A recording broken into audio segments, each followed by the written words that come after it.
Hello students, welcome back. क्या हाल और कैसे चाल चलन है बच्चों आप लोगों के? बढ़िया।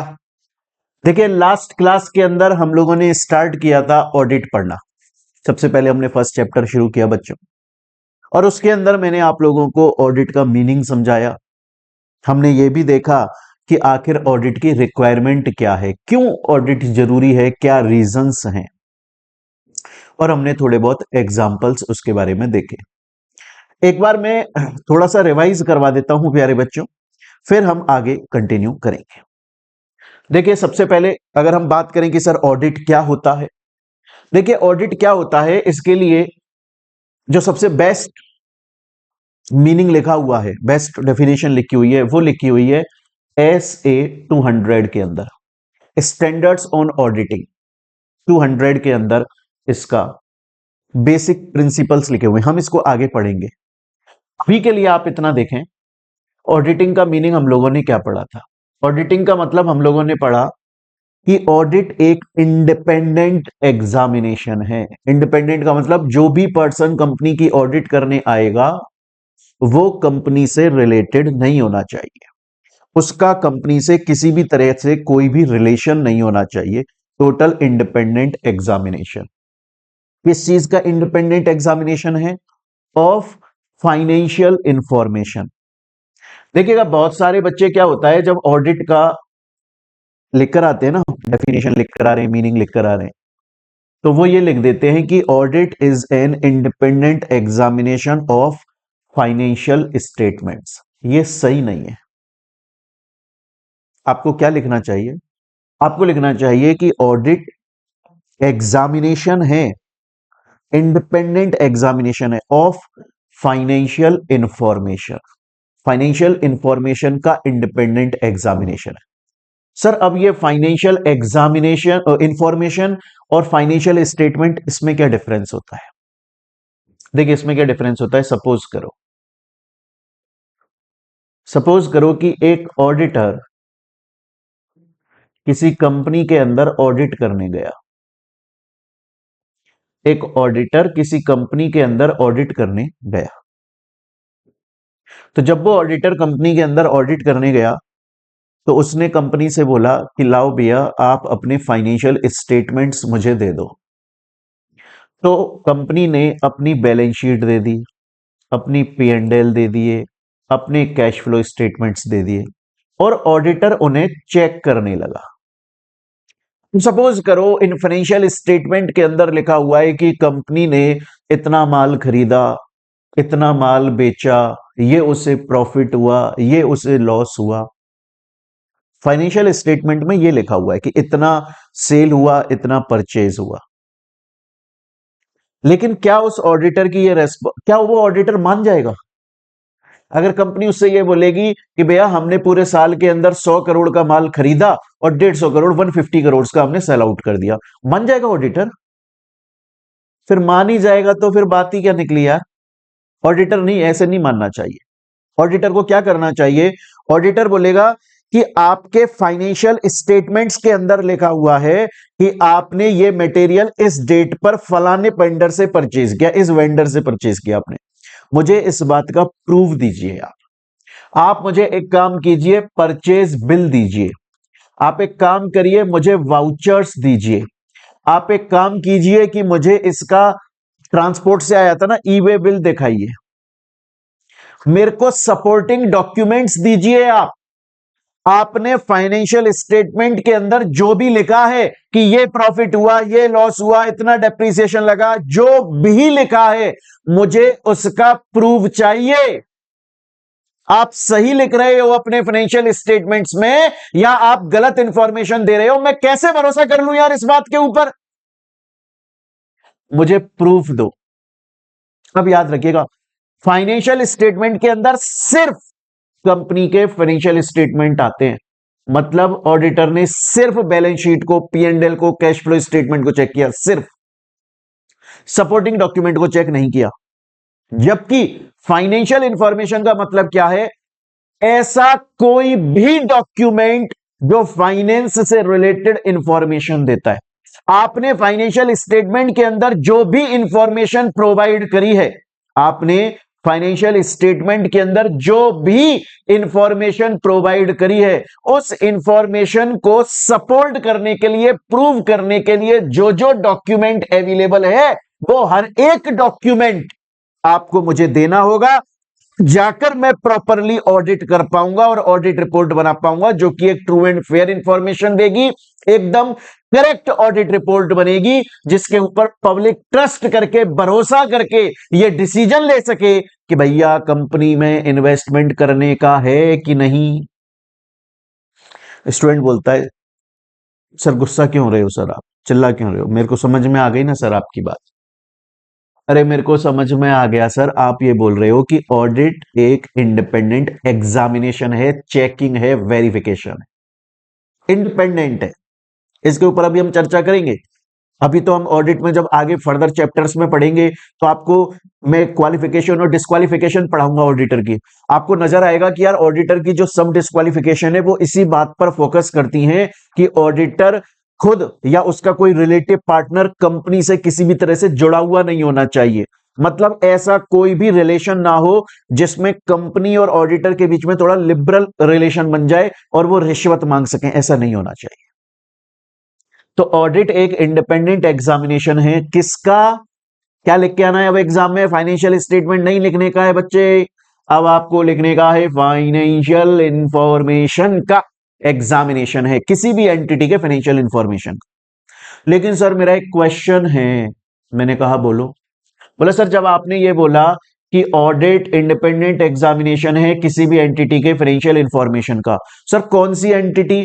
सर लार्ज एंटिटीज, बड़ी बड़ी कंपनियां, या फिर सर छोटी मोटी small enterprises, medium enterprises, micro enterprise, कौन सी? ये ऑडिट की जो डेफिनेशन है, आप बोल रहे हो कि ऑडिट का मतलब है किसी एंटिटी के फाइनेंशियल इंफॉर्मेशन को इंडिपेंडेंटली एग्जामिन करना। कौन सी एंटिटी सर? बड़ी एंटिटी, बड़ी बड़ी कंपनियां जो करोड़ों अरबों में कमाती हैं, या छोटी मोटी भी? कोई भी entity irrespective of its size, चाहे वो बड़ी एंटिटी है चाहे वो छोटी एंटिटी है, इस बात से कोई फर्क नहीं पड़ता। चाहे वो एक नॉर्मल कंपनी है चाहे वो स्मॉल कंपनी है, इस बात से कोई फर्क नहीं पड़ता। लॉ बोलता है कि ऑडिट का मतलब है आप किसी भी एंटिटी के इंडिपेंडेंट एग्जामिनेशन कर रहे हो, उसकी फाइनेंशियल इंफॉर्मेशन। अच्छा अच्छा अच्छा, चलिए सर मैं आपकी एक बात समझ गया, आप बोल रहे हो इररेस्पेक्टिव ऑफ साइज। लेकिन सर वो जो एंटिटी है वो प्रॉफिट के लिए काम करनी चाहिए ना। हमने तो 11th क्लास में भी यही पढ़ा था, बिजनेस स्टडीज के अंदर 12th में भी पढ़ा था हमने तो, कि कोई भी कंपनी या कोई भी बिजनेस अगर ओपन होता है तो उसका मेन एम होता है प्रॉफिट कमाना। तो इसका भी प्रॉफिट कमाना ही होगा ना, यही बोलना चाह रहे हो ना आप? चाहे से वो प्रॉफिट के लिए काम करती है चाहे से वो नॉन प्रॉफिट ऑर्गेनाइजेशन है। ऑडिट की डेफिनेशन बोलती है सबको लपेटेंगे भैया, जो अंटे में आ गया उसकी खाट खड़ी कर देंगे। ऑडिट का मतलब है इंडिपेंडेंट एग्जामिनेशन, हर एंटिटी का इंडिपेंडेंटली एग्जामिनेशन किया जाएगा, चाहे से वो कोई बड़ी एंटिटी है चाहे से स्मॉल एंटिटी है, irrespective of size, irrespective of intention कि वो प्रॉफिट के लिए काम करती है या नॉन प्रॉफिट ऑर्गेनाइजेशन है, इस बात से कोई फर्क नहीं पड़ता। हम ऑडिट इसलिए कर रहे हैं ताकि हमें कंपनी की प्रॉपर पूरी इंफॉर्मेशन अवेलेबल हो, ताकि हम जब अपनी कॉस्ट ऑडिट ताकि जब हम अपनी ऑडिट रिपोर्ट बनाएं तो उसके अंदर एक करेक्ट इंफॉर्मेशन आनी चाहिए। ऑडिट क्यों जरूरी होती है, मैंने इसके कुछ पॉइंट्स लिखवाए थे, आपको याद हो? मैंने बोला था कि true and fair audit report बन जाए। ये चेक कर लें कि जब कंपनी ने पहले अकाउंट्स बनाए थे तो क्या कॉस्ट अकाउंटिंग स्टैंडर्ड्स को फॉलो किया था। हम ऑडिटिंग करते वक्त कॉस्ट ऑडिटिंग स्टैंडर्ड्स को फॉलो कर रहे हैं कि नहीं कर रहे हैं, इसलिए ये ऑडिट करी जाती है। इसके लिए हमने प्यारे बच्चों अपनी लास्ट क्लास के अंदर काफी सारे एग्जाम्पल्स और स्टोरीज सुने थे। बताया था मैंने आपको ऑडिट क्यों मैंडेटरी है। लास्ट क्लास में मैंने आपको एक चीज और बताई थी, अगर आपको याद हो, अगर आप भूले नहीं हो। क्या बताया था सर? मैंने आपको बताया था कि ये जो ऑडिट है ना यार, ऑडिट इसका इवोल्यूशन कैसे हुआ। क्या ऑडिट हमेशा से शुरुआत से करी जाती थी, या फिर अब धीरे धीरे ऑडिट का कॉन्सेप्ट डेवलप हुआ है? मैंने ये भी बताया था कि पहले अगर हम अर्लियर डेज के अंदर चले जाएं तो ऑडिट क्या इसी तरह से होती थी जैसे आज हम फाइनेंशियल स्टेटमेंट्स को चेक कर रहे हैं, या कोई दूसरा तरीका था? मैंने आपको एक बात बताई थी, अगर आपको याद हो, मैंने आपको बोला था कि ये जो ऑडिट है ना, ऑडिट का जो कॉन्सेप्ट है वो over the period of time evolve हुआ है, बढ़ा है, स्ट्रक्चर वाइडर हुआ है, इसका स्कोप वाइडर हुआ है इसका। The concept of audit has undergone continuous change over the period. Over the period उसका चेंज जो है वो बढ़ता रहा है। अगर हम बात करें, पहले क्या था, पहले ऑडिट का एक नैरो पर्सपेक्टिव था अर्लियर डेज में। मैंने आपको ये भी बताया था, ऑडिट ये जो शब्द है ना, ये एक लेटिन शब्द ऑडेर से निकाला गया है। किससे निकाला गया है? लेटिन शब्द है ऑडेर, वहां से निकाला गया है ऑडिट को, जिसका मतलब होता है टू ईयर। पहले के टाइम में क्या होता था, पहले के टाइम में जो बिजनेसेस होते थे ना, वो छोटे बिजनेस होते थे, छोटे बिजनेस होते थे।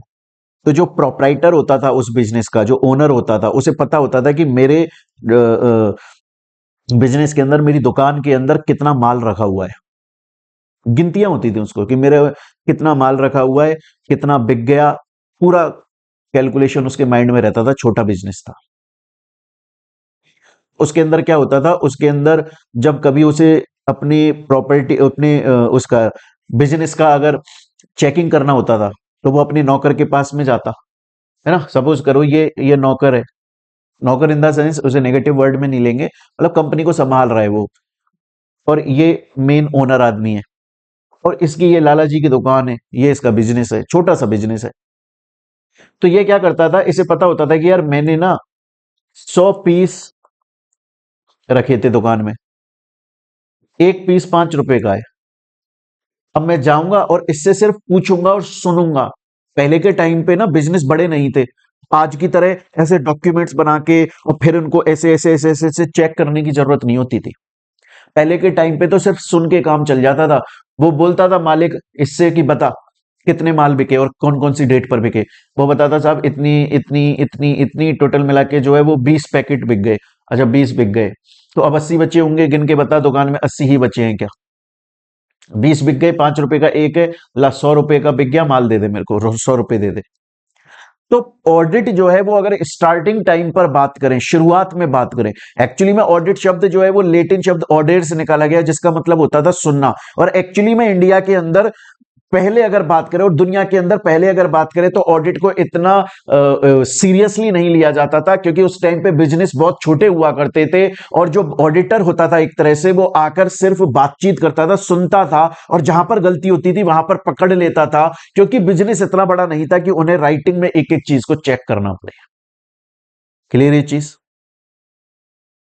इसी के ऊपर जब नैरो पर्सपेक्टिव था, जब नैरो पर्सपेक्टिव था, तो ऑडिट जो है वो सिर्फ और सिर्फ फाइनेंशियल स्टेटमेंट्स की हुआ करती थी। आज के टाइम पर तो जो ऑडिट है, आज के टाइम पर देखो, अगर हम ओल्डर टाइम की बात करें ना, आप इसे ओल्डर टाइम बोल दो या आप इसे नैरो पर्सपेक्टिव बोल दो। उस टाइम पे क्या होता था, उस टाइम पे सबसे पहले तो स्टार्टिंग में बात करें तो ऑडिट थी ही नहीं। फिर ऑडिट आई, लेकिन वो ऑप्शनल हुई। फिर ऑडिट को कंपलसरी करा गया, लेकिन उसके अंदर सिर्फ फाइनेंशियल स्टेटमेंट्स को ही चेक किया जा रहा था। लेकिन लेकिन प्रेजेंट सिनेरियो की बात करें जो वाइडर सेंस है, अब सिर्फ फाइनेंशियल स्टेटमेंट की ऑडिट नहीं होती, अब टैक्स की भी ऑडिट होती है, अब कॉस्ट की भी ऑडिट होती है, अब मैनेजमेंट, कंपनी का मैनेजमेंट सही से काम कर रहा है कि नहीं कर रहा, कोई चालाकी तो नहीं कर रहा, कोई काम में नेग्लिजेंस तो नहीं कर रहा, इस बात की भी ऑडिट होती है। कंपनी के अंदर जितने लीगल रूल्स रेगुलेशंस एप्लीकेबल हुए वो टाइम पे फुलफिल हुए कि नहीं हुए, स्टैट्यूटरी ऑडिट भी होती है। पहले क्या था, पहले ऑडिट का कॉन्सेप्ट बहुत ज्यादा नैरो था। अब एक बार हम लोग मॉड्यूल की लैंग्वेज को पढ़ लेते हैं। यहां तक तो मैंने आपको समझाया। अर्लियर डेज में जो बंदा अपॉइंट होता था अकाउंट्स को चेक करने के लिए, वो सिर्फ एक्सप्लेनेशन को हियर सुनता था, है ना, इसलिए उसको ऑडिटर बोल देते थे। इस बात के ऊपर डेफिनेशन भी बनाई है, कुछ ज्ञानी लोग आए थे, कुछ एक्सपर्ट, दुनिया में बहुत सारा ज्ञान है, तो कुछ ज्ञानी एक्सपर्ट लोग आए और उन्होंने ऑडिट के ऊपर अपनी डेफिनेशन दी जो कि ओल्डर टाइम के लिए फिट बैठती है। जैसे एक टाइलर एंड पेरी करके आए थे, उन्होंने बोला था कि audit is defined as an investigation of some statements, investigation of some statement. ये ओल्डर टाइम की डेफिनेशन है, उस टाइम पे ऑडिट को सीरियस नहीं लिया जाता। वो बोल रहा था कुछ स्टेटमेंट्स हैं, फाइनेंशियल स्टेटमेंट, उनकी ऑडिट करते ना यार, बस ऐसे स्टेटमेंट जो फिगर्स को इन्वॉल्व करते हैं, मतलब बेसिकली रोकड़े की बात करते हैं, है ना, उनका एग्जामिनेशन करने का है ताकि ऑडिटर जो है वो रिपोर्ट बना सके। क्योंकि पहले ऑडिट जो है वो सिर्फ फाइनेंशियल स्टेटमेंट की ही करी जाती थी और किसी की नहीं। इसी तरह से एक FRM डी पाउला आया। एक तो इनके नाम ऐसे होते हैं ना, लेने में भी ना डर लगता है कि सही प्रणन कर रहे हैं कि नहीं कर रहे हैं, ठीक है। उसने भी यही बोला कि ऑडिट का मतलब है एग्जामिनेशन करना कंपनी की बैलेंस शीट का, कंपनी के P&L अकाउंट का, कंपनी के बुक्स ऑफ अकाउंट्स का और बाउचर्स का, ताकि ऑडिटर खुद को सेटिस्फाई कर सके और वो ऑनेस्टली अपनी ऑडिट रिपोर्ट बना सके। तो फिर से वही बात आ गई कि सिर्फ फाइनेंशियल स्टेटमेंट्स की ऑडिट करना। देन एक प्रोफेसर मॉन्टेगोमेरी आए थे, उन्होंने बोला था कि ऑडिट एक सिस्टमेटिक एग्जामिनेशन है, दोबारा से किस चीज का, financial statement, books and record of business का। उसके बाद में एक ML सांधिल्या आए थे, उन्होंने भी सेम बात बोली थी कि ऑडिट जो है उसका मतलब है इंस्पेक्ट करना, चेकिंग करना, किस चीज के, कंपनी की बाउचिंग का, है ना, कंपनी के जो बुक्स ऑफ अकाउंट्स है उनका। तो एट द एंड जो नैरो पर्सपेक्टिव क्यों था स्टार्टिंग में, क्योंकि ऑडिट को सीरियसली नहीं लिया जाता था।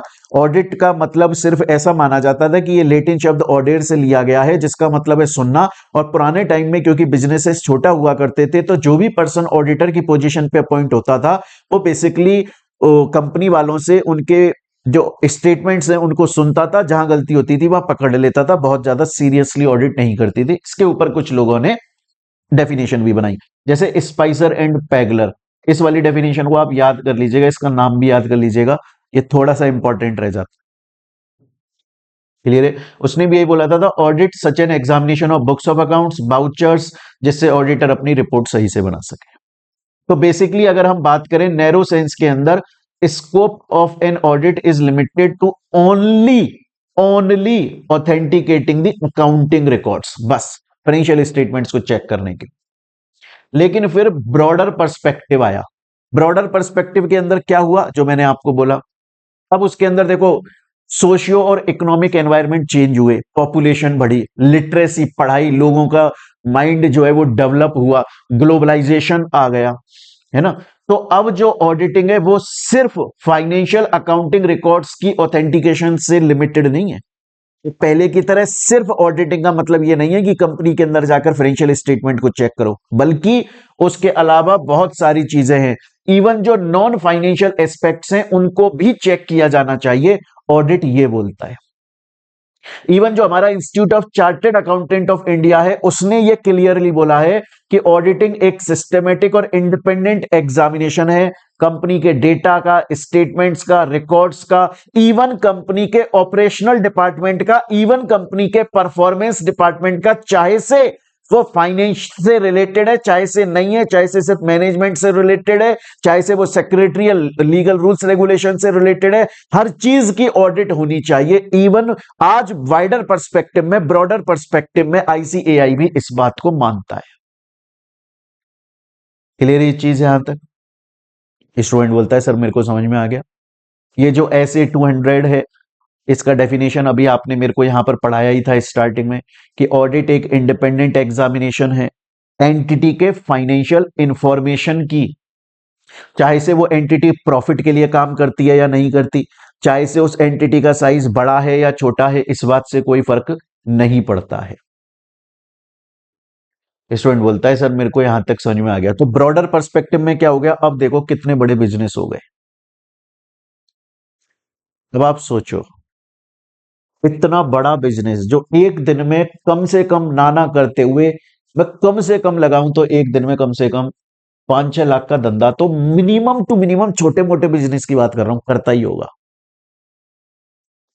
अब आप उसके अंदर चले जाओगे वहां पर ऑडिट करने, और आप सोचोगे कि मैं सुन के और गलतियों का पता लगा लूंगा। भैया आप बोलोगे हर चीज को राइटिंग में दे दे, और उनके संग जो उनके वेरिफिएबल डॉक्यूमेंट्स हैं जो वेरिफिकेशन के टाइम पे यूज किए जाएंगे, वो भी दे दे। अब मैं चेक करूंगा बाबू। आ रही है मेरी बात यहां तक समझ में? तो ये समझ में आया नैरो पर्सपेक्टिव में क्या था और वाइडर पर्सपेक्टिव में क्या था। अब हम चलते हैं आगे। इवोल्यूशन ऑफ ऑडिटिंग, ये भी मैंने आपको लास्ट क्लास में पढ़ाया था। इसको मैं यहां पर बहुत शॉर्ट में बताऊंगा। लास्ट क्लास में हमने बहुत डिटेल में पढ़ा था। शॉर्ट में क्यों सर? मॉड्यूल के अंदर तो काफी कुछ दिया हुआ है, स्टडी मटेरियल में दिया हुआ है, बिल्कुल हमारे नोट्स के अंदर भी, बुक के अंदर भी ये सब कुछ दिया हुआ है, पर वो आपके लिए कुछ काम का नहीं है। ना तो एग्जाम के पॉइंट ऑफ व्यू से काम का है और ना ही लाइफ के पॉइंट ऑफ व्यू से काम का है। आपको क्या करने का है कि आज से 10,000 साल पहले क्या हुआ था, हो गया जो हुआ था। हम इवोल्यूशन ऑफ ऑडिटिंग बात करेंगे ग्लोबल लेवल पे। पहले मैं आपको मेन मेन पॉइंट्स बताने वाला हूं। आप चाहें तो पूरा पढ़ सकते हैं अगर आपको नॉलेज चाहिए। मैं आपको काम की बात बता रहा हूं। अगर हम ग्लोबल लेवल पे बात करें, वर्ल्ड लेवल पे, इंटरनेशनल लेवल पे इवोल्यूशन देख रहे हैं ऑडिटिंग का। ये जो हमने नैरो पर्सपेक्टिव और ब्रॉडर पर्सपेक्टिव देखा ना, ये भी इवोल्यूशन के अंदर ही काउंट किया जाएगा बेसिकली। फॉर एग्जाम में कभी कभी क्वेश्चन आ जाता है कि ऑडिटिंग के नैरो एंड ब्रॉडर पर्सपेक्टिव के अंदर थोड़ा सा डिफरेंस बताओ, तो एटलीस्ट आप बता पाएंगे। ग्लोबल लेवल पे भी देखो क्या था स्टार्टिंग में। बिजनेसेस और जो कॉमर्स बिजनेस थे उनके अंदर ऑडिटिंग का कॉन्सेप्ट एग्जिस्ट नहीं करता था शुरू में। बहुत पहले ऑडिटिंग का कोई मतलब ही नहीं था। लेकिन फिर क्या हुआ, मैंने आपको बताया, ये जो इंग्लैंड है, इंग्लैंड ने आधे से ज्यादा दुनिया के ऊपर कब्जा कर रखा था, रूल किया होता। आपको लगता है ना कि अंग्रेजों ने सिर्फ इंडिया को रूल किया था? सिर्फ इंडिया को रूल नहीं किया था, आधे से ज्यादा दुनिया के ऊपर इंग्लैंड का रूल था। उस वक्त पे इंग्लैंड मतलब बहुत बड़ा साम्राज्य था। जैसा आज अमेरिका नजर आता है ना, इंग्लैंड मतलब बहुत बड़ी चीज थी इंग्लैंड। हर किसी के ऊपर तो उसका कब्जा था, रशिया के ऊपर कब्जा था, इवन अमेरिका के ऊपर खुद उसके ऊपर कब्जा था। इस दुनिया के अंदर जो सबसे पहला देश, पहली कंट्री है जिसने युद्ध करके खुद को आजाद कराया, इंडिपेंडेंट कराया, वो अमेरिका है। मैंने बताया था आपको लास्ट क्लास में। तो पहले क्या था, पहले ऑडिटिंग का कंसेप्ट एग्जिस्ट नहीं करता था और इंग्लैंड वालों ने आधे से ज्यादा दुनिया पे रूल किया था और वहां से वो चीजों को लूटते थे। अब क्या होता था, जो इंग्लैंड के किंग थे या जो इंग्लैंड के क्वींस थे जो लंदन के अंदर बैठे थे, उन्होंने अपने सिपाही भेजे थे इंडिया में और बाकी देशों में, और वो लोग लूटपाट के सामान को यहां पर बेचते थे। इनको ऐसा लगता था कि यार ये लोग ऐसा तो नहीं है कि लूट रहे हैं 100 रुपए और हमारे पास में भेज रहे हैं सिर्फ 10-20 रुपए, बीच में खा रहे हैं। इसके लिए उन्होंने ऑडिटिंग स्टार्ट कराया। तो ऑडिटिंग सबसे पहले किस चीज की हुई थी? पब्लिक डॉक्यूमेंट्स की हुई थी, पब्लिक अकाउंट्स की। पब्लिक अकाउंट्स का मतलब है जो गवर्नमेंट रिकॉर्ड्स थे उनकी ऑडिटिंग स्टार्ट हुई स्टार्टिंग में। क्लियर है ये चीज? इजिप्ट, फिर ग्रीक्स, रोमन्स, इन्होंने भी फिर ऑडिटिंग का कॉन्सेप्ट जो है वो यूज करा। देन ये तो हो गई ग्लोबल लेवल पे बात। ये इसके लिए अगर आप ये पढ़ना चाहें तो पढ़ सकते हैं, बुक में दिया हुआ है। बट मेरा सजेशन यही रहेगा कि अगर आप फ्री बैठे हुए हैं और आपको सिर्फ नॉलेज लेने के लिए, चीजों को जानने के लिए और हिस्ट्री को पढ़ने के लिए, तो आप पढ़िए। एग्जाम के पॉइंट ऑफ व्यू से, इवन आपकी लाइफ के पॉइंट ऑफ व्यू से इसका कोई बहुत ज्यादा रेलिवेंस नहीं है। अब बात करते हैं इंडिया के लेवल पे, इसको हम पढ़ते हैं। इंडिया के लेवल पे बात करें तो ऑडिटिंग मौर्याज के टाइम पे, गुप्ताज, मुगल्स, इन्होंने जब हमें किया हुआ था, कब्जा किया हुआ था, तब से इंडिया के अंदर ऑडिटिंग चल रही है। इवन जो हमारे कौटिल्य थे, उन्होंने जो अर्थशास्त्र लिखी थी 4th सेंचुरी बीसी के अंदर, उसमें भी ऑडिटिंग का कॉन्सेप्ट था। लेकिन तब तक ये कुछ भी लीगल नहीं था, कहीं किसी लॉ के अंदर कोई एक्ट नहीं बना हुआ था जिसमें ऑडिटिंग का कॉन्सेप्ट आता हो। इंडिया के अंदर पहली बार जब लीगली किसी एक्ट के अंदर, लॉ के अंदर, कानून के अंदर ऑडिटिंग का कॉन्सेप्ट इंट्रोड्यूस हुआ पहली बार भारत में, हिंदुस्तान में, तो वो हुआ था जॉइंट स्टॉक कंपनीज 1857। पहली बार इंडिया के अंदर 1857 में जॉइंट स्टॉक कंपनीज एक्ट आया और उसके अंदर first time in India auditing के कंसेप्ट को लीगली किसी एक्ट के अंदर इंट्रोड्यूस किया गया। But then also, at that time also, वो ऑप्शनल था, कंपनीज के ऊपर मैंडेटरी नहीं था। मतलब उस जॉइंट स्टॉक कंपनीज एक्ट के अंदर गवर्नमेंट ने बोला कि एक ऑडिटिंग नाम का कॉन्सेप्ट होता है अगर आप लोग यूज करना चाहें कंपनीज तो उसको अपने ऊपर यूज कर सकती है। कंपलसरी, ऑप्शनल, मैंडेटरी जरूरी नहीं है कि अगर आप नहीं करोगे तो कि आपके ऊपर कोई पेनल्टी लग जाएगी। ना ना ना ना ना ना ना ना, ऐसा नहीं है, ऑप्शनल है। करो तो करो, ना करो तो कोई बात नहीं। लेकिन क्या होता है बच्चों, क्या होता है ना, ये जो एक्ट होते हैं ना, इनको हटा के रिपील करके नए एक्ट आते रहते हैं। और बहुत बार देखो दो चीजें होती है, एक तो होता है एक्ट आया फिर उनके अंदर अमेंडमेंट्स आ रहे, और एक होता है एक्ट आया, एक्ट को हटा के नया एक्ट आ गया। तो सबसे पहले कब बोला गया था? सबसे पहले बोला गया था जॉइंट स्टॉक कंपनीज एक्ट 1857 में, कंपलसरी नहीं था। लेकिन फिर एक नया कंपनीज एक्ट आया 1930, 1913 के अंदर एक कंपनीज एक्ट आया एंड उसके अंदर कंपलसरी कर दिया गया, मैंडेटरी कर दिया गया ऑडिटिंग को। फिर वो 1930 एक्ट हट गया, 1956 कंपनीज एक्ट आ गया, उसके अंदर भी कंपलसरी कर दिया। साथ में एक और चीज डाल दी, क्या डाल दी? कि इंडिपेंडेंट पर्सन ऑडिट करेगा। अभी तक सिर्फ फाइनेंशियल स्टेटमेंट्स की ऑडिट चल रही थी, फिर 1965 के अंदर बोला गया कंपनी के कॉस्ट की भी ऑडिट होगी। फिर 1984 के अंदर, 1984 के अंदर इनकम टैक्स एक्ट में अमेंडमेंट हुआ और बोला गया अब टैक्स की भी ऑडिट हुआ करेगी। फिर उसके बाद कंपनीज एक्ट 2013 आ गया और फिर वो स्टैट्यूटरी जो ऑडिट है वो भी सब कुछ चलने लग गया। तो आज के टाइम पर अगर आप देखोगे तो इंटरनल ऑडिट भी हो रही है, स्टैट्यूटरी ऑडिट भी हो रही है, टैक्स ऑडिट भी हो रही है, कॉस्ट ऑडिट भी हो रही है, मैनेजमेंट ऑडिट भी हो रही है, स्टैट्यूटरी ऑडिट भी हो रही है, सब तरह की ऑडिट हो रही है। स्टूडेंट बोलता है सर यहां तक मेरे को बेसिकली आपकी पूरी डेफिनेशन, फिर मैं फिर से बोल रहा हूं बच्चों, एक चीज को बड़े ध्यान से समझ लीजिएगा, क्योंकि ये हमारा रेगुलर बैच है। मेरी ना हर एक कोशिश होगी, मेरा ये पूरा कोशिश है कि मैं हर एक कॉन्सेप्ट को आपके माइंड में क्लियर कर दूं। मैं आपको क्लियर यहां पर खुला बोल रहा हूं, मेरा बिल्कुल भी इंटेंशन नहीं है, मेरी बिल्कुल भी इच्छा नहीं है कि मैं कोई भी बात आपको रटाऊं। ये जो रटाने वाला काम होता है ना, ये तब होता है जब रिवीजन होता है। तो रिवीजन के अंदर हम क्लियर बोलते हैं बच्चों को कि भैया आपका जो कॉन्सेप्ट है वो क्लियर हो चुका है, आपने पूरा कंप्लीट क्लासेस पढ़ी हुई है, अब हम उसे रिकॉल कर रहे हैं। और इस रिवीजन के टाइम पे हमारा इंटेंशन है कि कॉन्सेप्ट क्लियर है, अब वो माइंड में छप जाए, ताकि जब आप एग्जाम के अंदर बैठो ना तो उन 3 आवर्स में आप जल्दी से जल्दी स्प्लिट आउट करके लिखते रहो।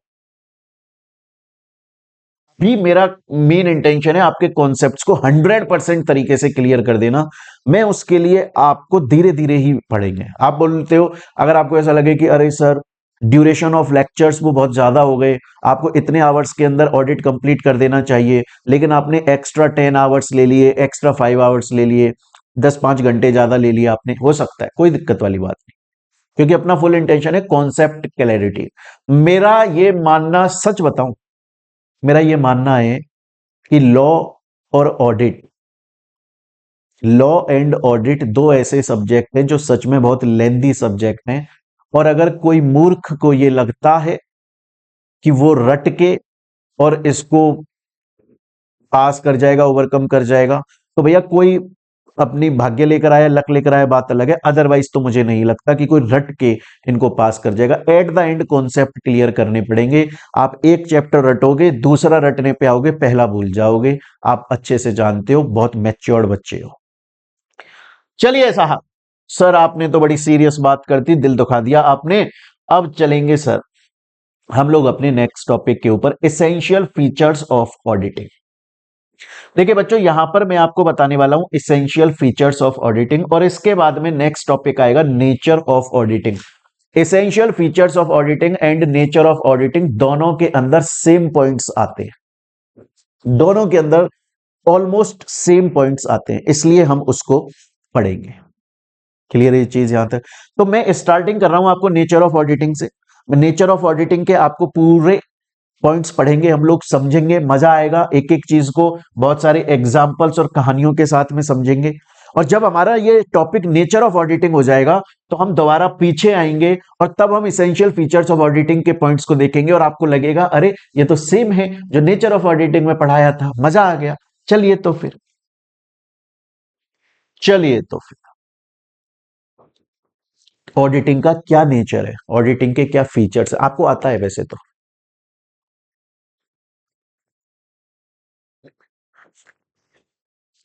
आपको आता है? सर हमें कहाँ आता है? अरे अगर मैं तुमसे अभी लिखने को बोलूँ ना, अभी लिख दोगे? क्या क्या लिखोगे? बोला सर देखो एक तो ये फीचर है कि ऑडिट जो है ना वो इंडिपेंडेंट ऑडिटर करेगा। हाँ सर। दूसरा सर ये फीचर है कि एंटिटी का साइज मैटर नहीं करता सर। हाँ जी। फिर सर ये है कि चाहे से एंटिटी प्रॉफिट के लिए काम करती है चाहे से नहीं करती, कोई फर्क नहीं पड़ता सर। हाँ जी। फिर सर सिर्फ फाइनेंशियल स्टेटमेंट्स की ऑडिट नहीं बल्कि फाइनेंशियल इंफॉर्मेशन की ऑडिट होगी, उससे रिलेटेड हर डॉक्यूमेंट को चेक किया जाएगा। करेक्ट है सर। ऑडिट सिर्फ फाइनेंशियल मैटर्स की ही ऑडिट नहीं होती है, नॉन फाइनेंशियल मैटर्स जैसे मैनेजमेंट ऑडिट, स्टैट्यूटरी ऑडिट ये भी होती है। हाँ जी सर। तो सर ये तो मेरे को आता है, फिर भी देख लेते हैं। मुझे पता है आप बहुत इंटेलिजेंट हो, I know that, but nature of auditing में पहला पॉइंट क्या आता है? So first point is audit is an independent examination of financial information. ऐसा क्यों? ऐसा क्यों? Audit is an independent examination of financial information. हम क्यों बोल रहे हैं कि जो भी पर्सन कंपनी की ऑडिट करने आए वो इंडिपेंडेंट होना चाहिए? सबसे पहले आप यहां इंडिपेंडेंट का मीनिंग समझ लो, शॉर्ट में समझा देता हूं। सपोज करिए कंपनी है एक आलतू फालतू कंपनी लिमिटेड, क्लियर ये चीज? और एक ऑडिटर हैं जिनका नाम है कल्लू मामा। गाना सुना है आपने सत्या मूवी का, मामा ओ मामा कल्लू मामा? ये कल्लू मामा जो है वो कौन है प्यारे बच्चों? ये हैं ऑडिटर।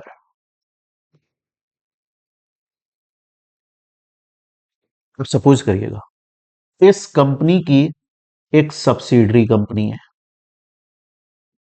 इसकी कोई होल्डिंग कंपनी है और इसकी कोई एसोसिएट कंपनी है।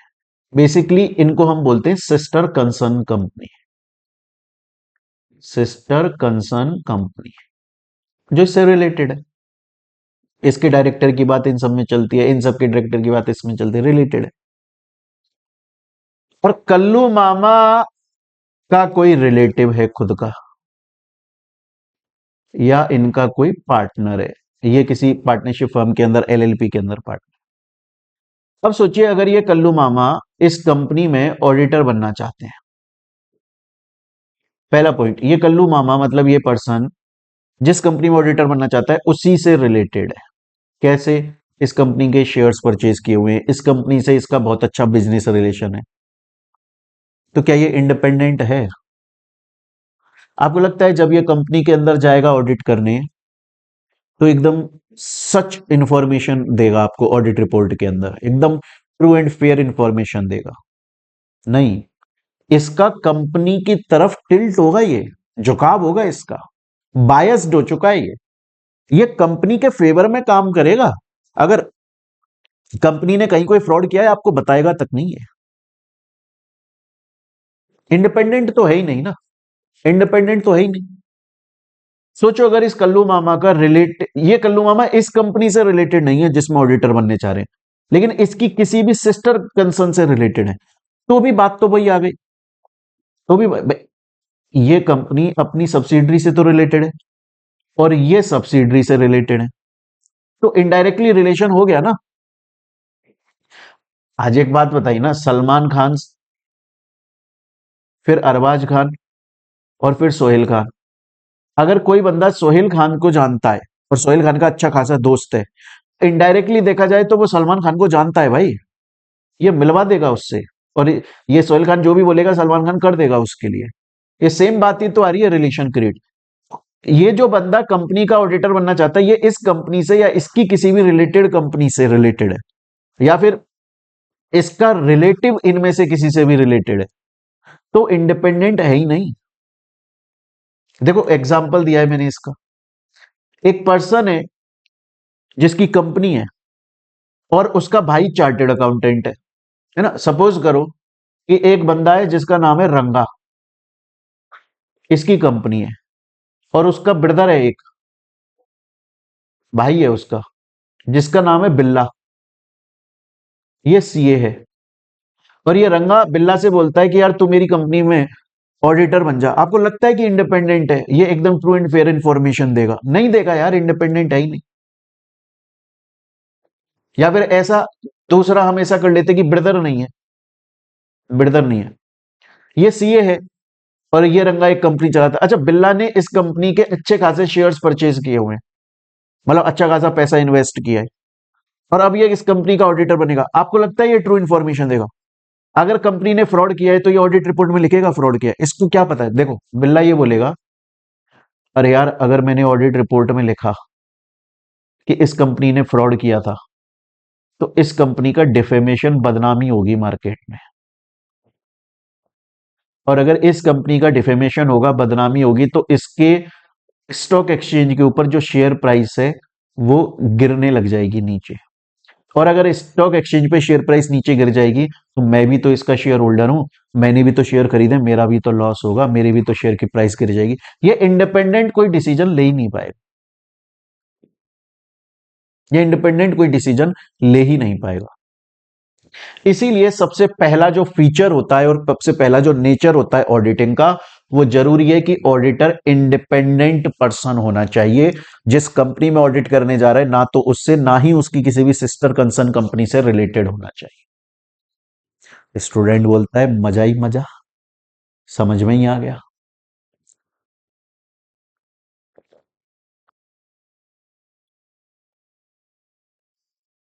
सर मेरे को यहां तक समझ में आ गया। इसके अलावा मैं और भी आपको डीप में समझाऊं। देखिए, जब भी कोई ऑडिटर किसी भी कंपनी की ऑडिट करने जाता है ना, तो उसको बोला जाता है कि अगर वो दो काम का ऑडिट करते वक्त, if that auditor is complying with two of the main conditions, two of the main requirement, तो फिर ऑडिट बहुत अच्छी हो रही है। क्या है वो? एक है प्रोफेशनल स्केप्टिसिज्म और एक है प्रोफेशनल जजमेंट। एक तो है प्रोफेशनल स्केप्टिसिज्म और एक है प्रोफेशनल जजमेंट। क्या होता है सर ये? बड़े ध्यान से देखिएगा। देखिए, प्रोफेशनल स्केप्टिसिज्म का मतलब क्या होता है? प्रोफेशनल स्केप्टिसिज्म का मतलब होता है क्वेश्चनिंग माइंड। आप बॉलीवुड मूवीज देखते होंगे, आपने कोई ऐसी बॉलीवुड मूवी देखी हो जिसमें मर्डर हुआ है, मर्डर, जिसमें मर्डर हुआ है और पुलिस वाला आता है, तो आपको पता है पुलिस वाला हर किसी को शक की निगाह से देखता है, हर किसी को, एवरीवन। घर के अंदर जिसकी डेथ हुई है उसकी मां को भी शक की निगाह से देखा जाता है, फादर को भी देखा जाता है, वाइफ को, बहन को, भाई को, बेटे को, बेटी को, नौकर को,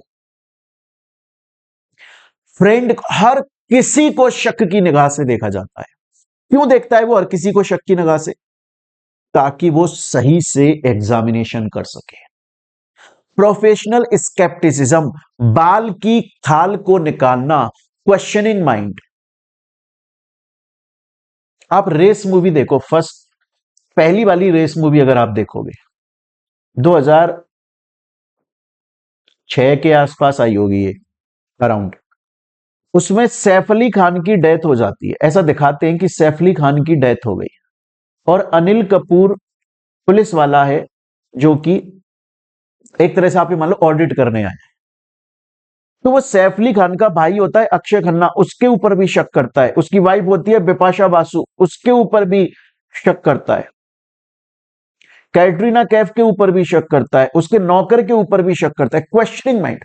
आप गए किसी कंपनी के अंदर ऑडिट करने, कंपनी ने आपसे बोला कि इस प्रोडक्ट को बनाने के अंदर मेरी इतनी कॉस्ट लगी, इतना खर्चा हुआ।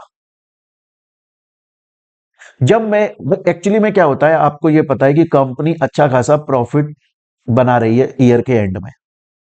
अब प्रॉफिट ज्यादा है तो टैक्स भी ज्यादा लगेगा, तो कंपनी क्या करती है, कंपनी अपनी कॉस्ट बढ़ा चढ़ा के दिखाती है ताकि जो नेट प्रॉफिट आए उस पे टैक्स लगे। टैक्स हमेशा एक्सपेंसेस को माइनस करके जो बचता है उस पे लगता है। कंपनी बना रही है ये इलेक्ट्रिक पेन, कंपनी का एक्चुअली में इसको बनाने में कॉस्ट लगता है 10 रुपया, लेकिन दिखा रही है 100 रुपया। क्यों? कि टैक्स कम लगे नेट प्रॉफिट के ऊपर। अब आप गए कंपनी के अंदर ऑडिट करने, आपने बोला इस पेन को बनाने की कॉस्ट कितनी लगी, कंपनी ने बोला 10 रुपए, आपने भरोसा कर लिया, पागल बना दिया उसने आपको, ऑडिटर को पागल तो बना दिया। अब जो ऑडिटर अपनी ऑडिट रिपोर्ट बनाएगा उसके अंदर कहां आ रही है सही इंफॉर्मेशन? नहीं आ रही बॉस, नहीं आ रही है। तो सर फिर सही इंफॉर्मेशन कैसे आएगी बाबू? सही इंफॉर्मेशन आएगी जब कंपनी ने आपसे बोला कि इसकी कॉस्ट लगी 100 रुपए, आप बोलोगे ओके मुझे बताओ 100 रुपए कैसे लगी।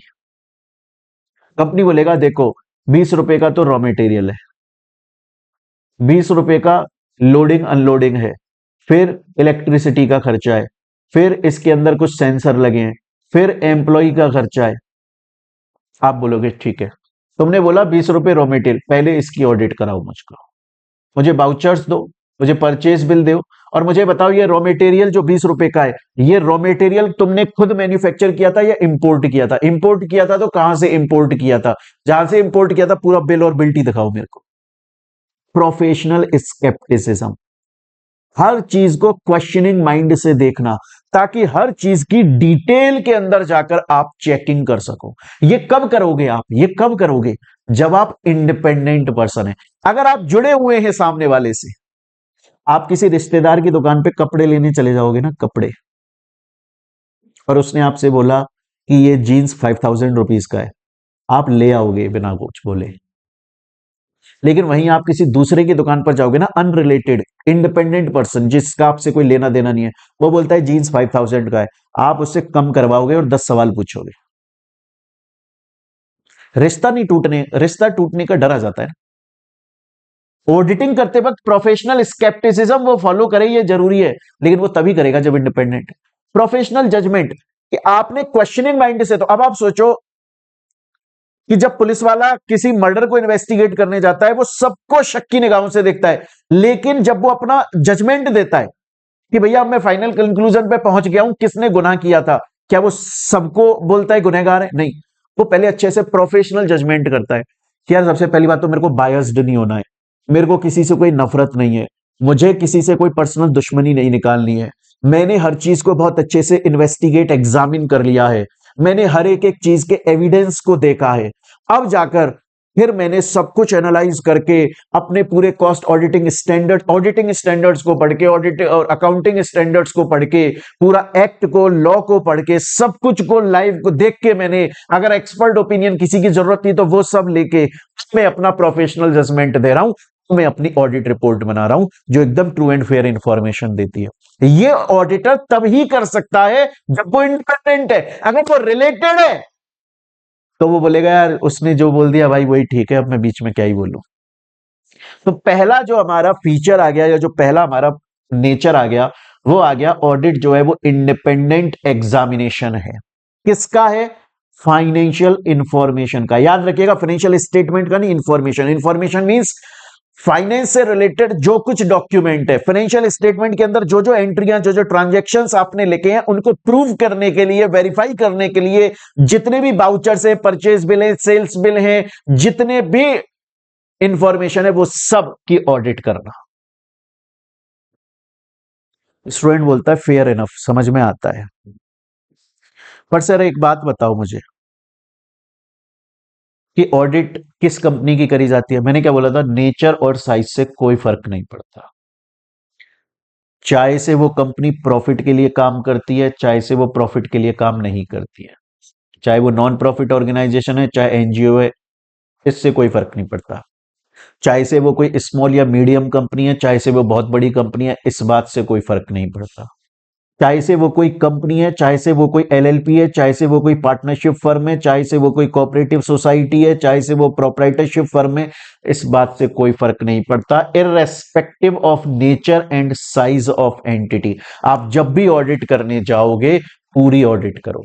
मैं आज आपको रेगुलर बैच में पढ़ा रहा हूं तो भी मैं अपना 100% दूंगा, फुल एक्साइटमेंट। आप पढ़ते वक्त जितने एक्साइटेड नहीं हो ना, मैं पढ़ाते वक्त उतना एक्साइटेड हूं। मैं ये सोच के बैठा हूं कि यार मैं ना बच्चे को ये फील कराने की कोशिश करूंगा कि यार देख ऐसे ऐसे एक्चुअली में ये ऑडिट हो रही है बाबू, मस्त रहे, तो टेंशन मत ले, ऐसे ऐसे देखिए ऑडिट हो रही है। और वो बच्चे को क्लास जब वो मेरी ज्वाइन करे ना तो उसको ऐसा लगे यस, वो 3 इडियट में आमिर खान ने डायलॉग मारा था ना कि आज कुछ नया सीखने को मिलेगा, वो उस एक्साइटमेंट के साथ में आएगी, यार मजा आएगा, यार टीचर बढ़िया है, यार मस्त पढ़ा रहा है। ऐसा होना चाहिए, चाहे से इस बैच में चाहे किसी बैच में, मतलब किसी भी एंटिटी की ऑडिट करने जा रहे हैं, छोटी की बड़ी की, पैसा ज्यादा मिल रहा है कम मिल रहा है, काम ज्यादा है काम कम है, इससे कोई फर्क नहीं है, अपना पूरा 100% देंगे भाई।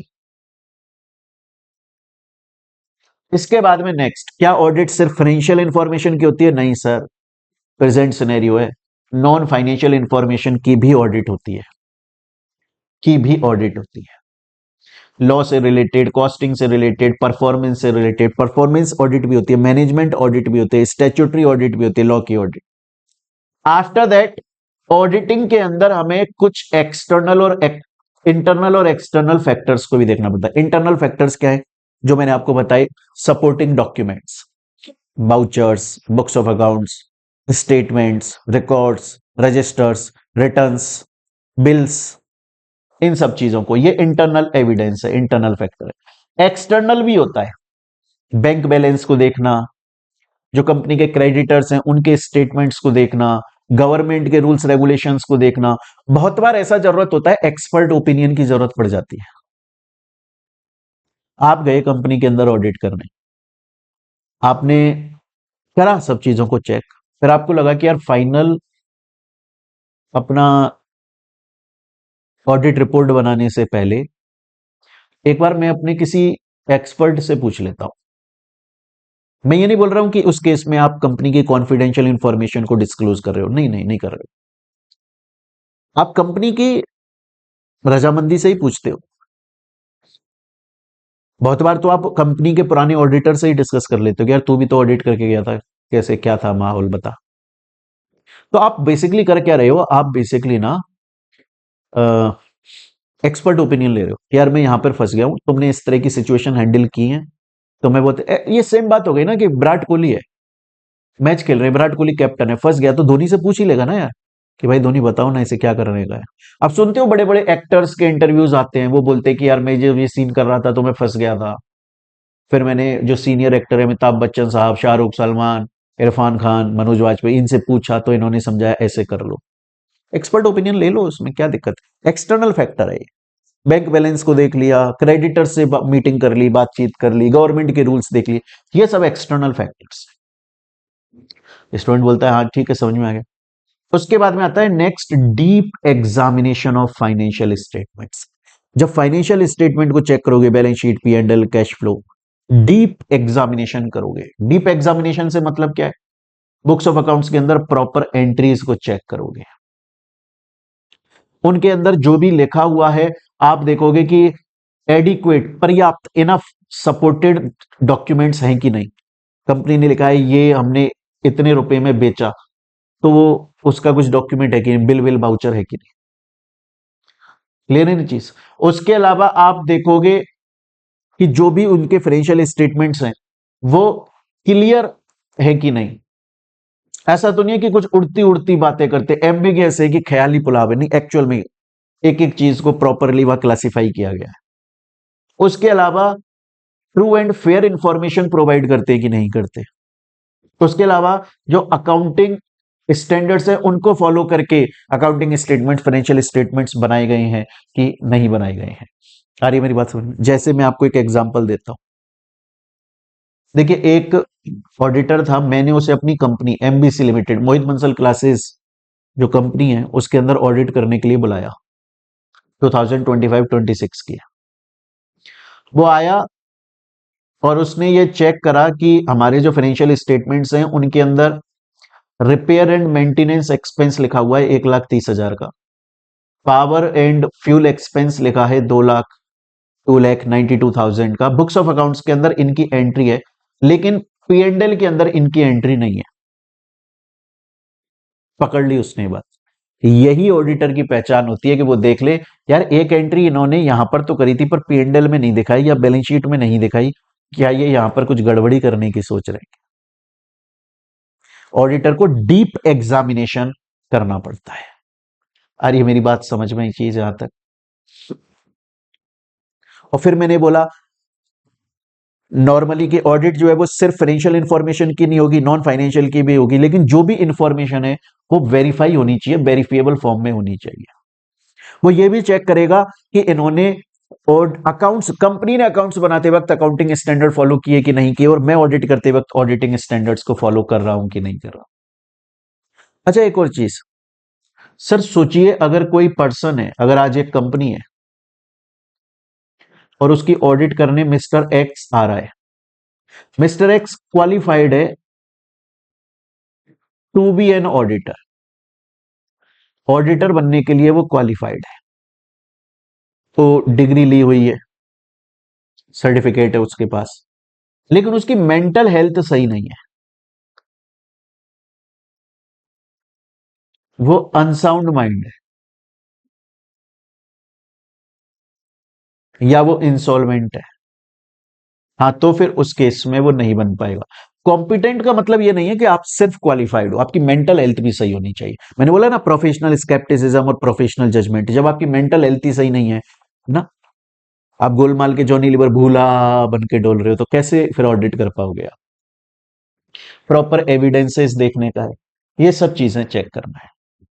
स्टूडेंट बोलता है सर अब तो मेरे को समझ में आ गया। अब तो बेसिकली आपने इतना पढ़ा है ना ऑडिट के बारे में अभी तक कि अब अगर इसकी नेचर आ जाएगा ना एग्जाम में लिखने को, तो मैं खुद ही कॉमन पॉइंट्स बनाकर लिख कर आ जाऊंगा। क्लियर हो गया। सर आपने बोला था कि एक जो फीचर वाला टॉपिक है वो भी नेचर वाले टॉपिक ही सेम पॉइंट्स आते हैं इसके अंदर। हाँ झूठ थोड़ी बोलता हूं मैं, देखो ना सेम आ रहा है। वेरिफिकेशन करोगे हर एक चीज का, अकाउंटिंग एंड इंटरनल कंट्रोल को चेक करोगे, फाइनेंशियल नॉन फाइनेंशियल दोनों इंफॉर्मेशन चेक करी जाती हैं।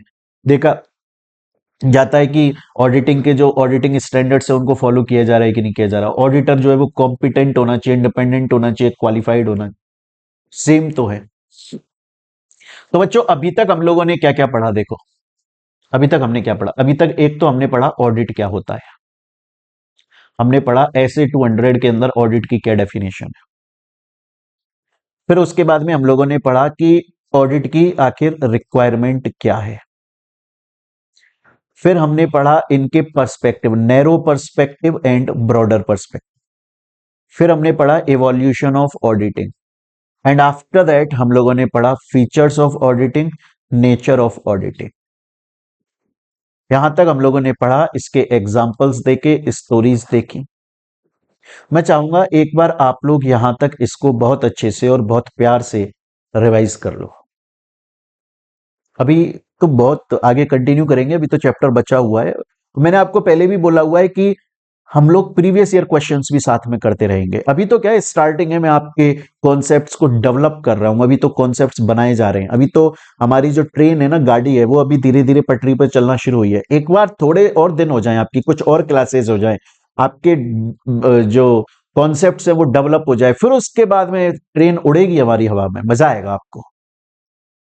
क्लियर है बच्चों यहां तक? तो एक बार आप लोग यहां तक इसको रिवाइज करेंगे प्यारे स्टूडेंट्स।